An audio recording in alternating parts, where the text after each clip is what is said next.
Malaysia U23 menelan kekalahan 2-0 atas Filipina U23. Hasil tersebut membuat peta persaingan di klasemen semakin berat bagi Malaysia untuk lolos secara langsung. Malaysia harus bisa mengalahkan Brunei Darussalam dan timnas Indonesia. Di sisi lain, mereka juga harus berharap timnas Indonesia dan Filipina menelan hasil buruk di dua pertandingan terakhir. Melihat sejumlah kemungkinan tersebut membuat fans Malaysia semakin pasrah jika tim mereka akan pulang lebih awal dari kompetisi ini. Seperti inilah komentar fans Malaysia. Kita seharusnya punya pemain keturunan di kategori U23, U18, dan U15. Jika memungkinkan, Liga Super Malaysia, Liga Premier Malaysia, dan Liga Divisi Utama Malaysia semuanya menggunakan pemain keturunan. Mungkin ini adalah ide, taktik permainan U23 arahan pelatih Malaysia. Taktik ala Malaysia ini perlu ada perubahan. Masing-masing tidak mendapatkan paparan lebih, terlebih lagi di tingkat tertinggi seperti Liga Super, yang ada pun hanya berapa orang saja, yang berapa orang itu pun bukan pemain inti reguler. Coba bandingkan dengan tahun 2023, kita ada pertandingan melawan Filipina untuk kualifikasi AFC U23. Baik-baik saja bisa menang 4 gol tanpa kebobolan di tempat lawan. Lihat daftar nama pada tahun itu, mayoritas yang kita kenal, yang sudah biasa bermain di Liga Super. Si Hakimi Azim itu ingin jadi seperti Cristiano Ronaldo, sedangkan Haikal Danis malah bermain seperti futsal, hanya umpan balik terus-menerus. Takut-takut untuk menendang bola ke depan, umur sudah 23 tahun tapi mainnya seperti U13. Aku rasa banyak anak daerah dari pedalaman yang punya kemampuan, hanya saja terlewatkan atau terabaikan yang ada di skuad negara.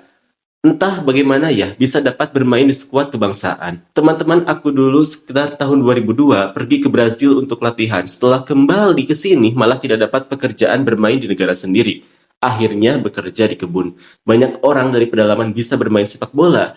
Di Malaysia ini banyak suku bangsa. Kalau kita cari bakat mereka dan kita beri dasar pelatihan, pasti Malaysia bisa maju anak-anak daerah setempat. Anak-anak sepak bola Malaysia ini disiplinnya kurang, makanya kalah terus. Pembangunan olahraga adalah yang paling banyak menghabiskan uang rakyat. Bukan tidak bagus, mainnya bagus, tapi sayang hasilnya hancur. Salahnya pertahanan hancur. Kalau ikut mereka inilah yang akan menggantikan pemain senior. Kalau begini, AFF nanti terus-menerus teringat zaman menang piala sekali itu saja.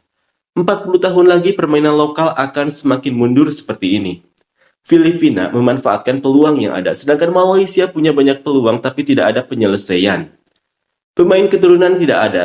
Main dengan tim ASEAN saja tidak lolos, tidak bisa bersaing, apalagi mau ke Asia. Masih mau diam di tempat itu saja. Masih mau berbangga dengan level SEA Games. Itu saja yang kamu sibukkan. Mau mengharapkan pemain lokal? Sampai kapanpun tidak akan kemana-mana. Saat inilah anak-anak ini harus diterapkan cara permainan ala Eropa. Pelatih pakai yang dari Eropa, sekedar pandangan. Realitanya, anak daerah dulu dan selamanya tidak akan kemana-mana.